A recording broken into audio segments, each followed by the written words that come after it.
এই অধ্যায়ে আমরা দেখব কিভাবে মাইক্রোসফট এক্সেল 2007 লেখালেখি করতে হয়। মাইক্রোসফট 2007 প্রোগ্রামটা ওপেন করুন। আমরা আগে বলেছি এখানে হলো A column, B column, C column, আর এগুলো হলো রো। আমরা সাধারণত সেলের ভিতরে লিখে থাকি।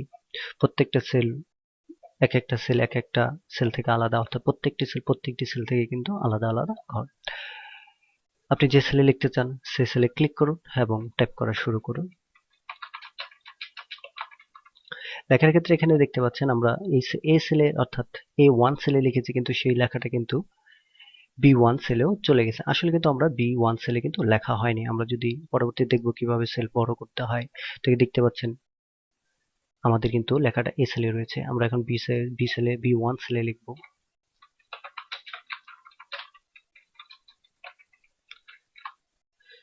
আপনি লেখার সময় যাক, অর্থাৎ একাধিক কলামে যাক অথবা সেলে যাক, সেটা কোনো ব্যাপার না, কিন্তু আমাদের লেখা কিন্তু সেলেই হয়ে থাকে। আমরা সেই সেলে ক্লিক করি, অথবা আমরা এভাবে যে সেলে লিখবো সেই সেলে গিয়ে তারপরে এফএক্স অর্থাৎ ফাংশন বা ফর্মুলা বারে ক্লিক করে আমরা সেই জায়গায় যদি লিখে থাকি,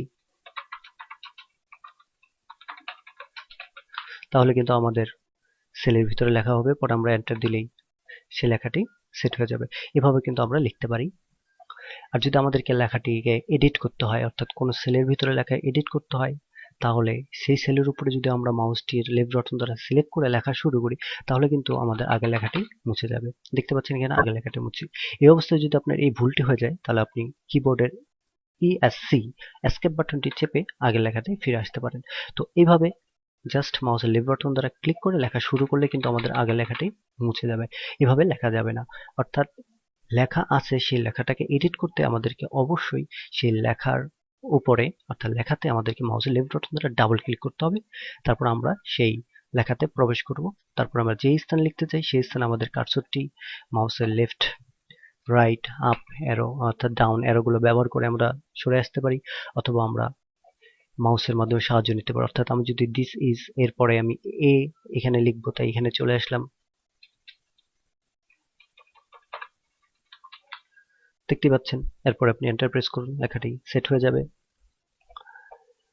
তো এভাবে বুঝতে পারছেন যে আমাদেরকে কোনো লেখার ভিতরে, অর্থাৎ কোনো লেখাকে এডিট করার জন্য, সেলের ভিতরে কোনো লেখা এডিট করার জন্য আমাদেরকে প্রথমে সেই লেখার ভিতরে প্রবেশ করতে হবে, বা সেই সেলে লেখার ভিতরে প্রবেশ করার জন্য মাউসের লেফট বাটনে ডাবল ক্লিক করতে হবে। পরে আমরা সেই সেলের ভিতরে ঢুকে যাব।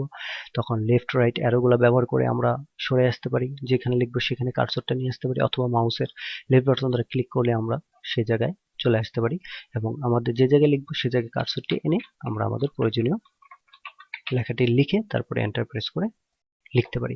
তো এইভাবে আমরা যে সেলে লিখবো সেই সেলে ক্লিক করে তারপরে আমরা আমাদের লেখাগুলো শুরু করতে পারি। লেখা এডিট করার জন্য আমাদেরকে লেখার ভিতরে ডাবল ক্লিক করতে হবে, তারপরে যে জায়গায় লিখবো সে জায়গায় গিয়ে লেখাটি শুরু করতে হবে। আশা করি বুঝতে পেরেছেন। ধন্যবাদ।